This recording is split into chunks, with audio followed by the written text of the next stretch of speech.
Lok Sabha മണ്ഡലങ്ങളിലൂടെ doctor അരുൺകുമാറിനൊപ്പം റിപ്പോർട്ടിന്റെ അശ്വമേധം പര്യടനം നടക്കുകയാണ്. ഇന്ന് അശ്വമേധം തിരുവനന്തപുരം മണ്ഡലത്തിലെ വോട്ടർമാർക്കൊപ്പമാണ്.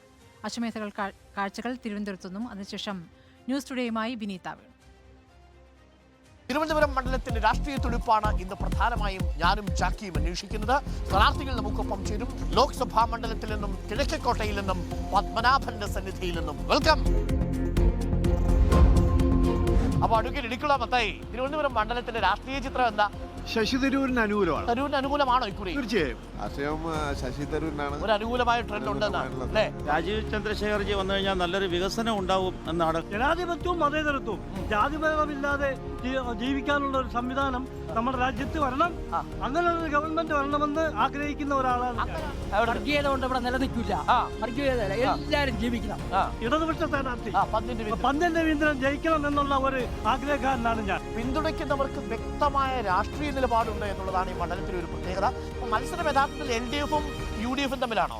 വിജയിക്കുന്ന ആരെ ജയിച്ചാലും അവനവന്റെ താല്പര്യത്തിന് മാത്രം അത്രേ ഉള്ളൂ. വോട്ട് മേടിക്കുക, പാവങ്ങളെ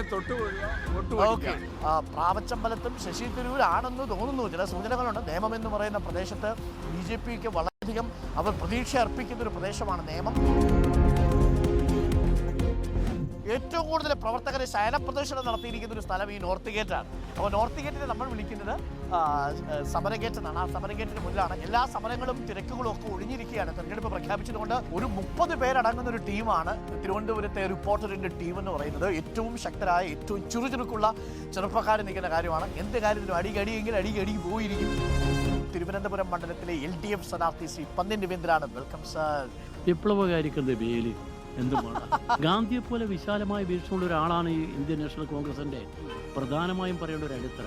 മോദി എതിർക്കാൻ പോകണമെങ്കിൽ നിലപാടുകളാ വിഷയം. പക്ഷെ ഇന്ത്യ സഖ്യത്തെ നേർവഴിക്ക് കൊണ്ടുപോകണമെങ്കിൽ സംശയം വേണ്ട ഇടതുപക്ഷം. എന്തോ ഒരു മിസ്സിംഗ് ആണ്. മിസ്സിംഗ് എന്നല്ലേ ഇപ്പൊ പറയുന്നത്.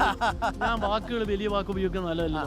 എൻ്റെ ഏറ്റവും വലിയ ചാലഞ്ച് ജനങ്ങളെ ഒരു കോൺഫിഡൻസ് കൊടുക്കാൻ. അവർ ഈ 60 കൊല്ലം 50 കൊല്ലമായിട്ട് കാണുന്നത് ഈ രാഷ്ട്രീയത്തിൽ ആര് എന്ത് പറഞ്ഞാലും വാഗ്ദാനം കൊടുത്താലും അവർ ഫുൾഫിൽ ചെയ്യില്ല. അവർക്കൊരു സിനിസിസം മാതിരി വന്നിട്ടുണ്ട്. അതാണ് ഏറ്റവും വലിയ ഡേഞ്ചർ നമ്മുടെ ഡെമോക്രസിയിൽ. നമ്മൾ കഴിഞ്ഞ 54 ദിവസങ്ങളായി കേരളത്തിലെ വിവിധ ഇടങ്ങളിൽ 20 മണ്ഡലങ്ങളിലായിട്ട് നമ്മൾ യാത്ര തുടരുകയായിരുന്നു. കലേഷും രാജീവുമാണ് ഈ യാത്രയിലുടനീളം ജാക്കിക്കൊപ്പം ഉണ്ടായിരുന്നത്. ജാക്കിക്ക് വേണ്ടുന്ന ഭക്ഷണം, ജാക്കിയുടെ യാത്ര, ഇതെല്ലാം ഇവരാണ് ക്രമീകരിച്ചിരുന്നത്.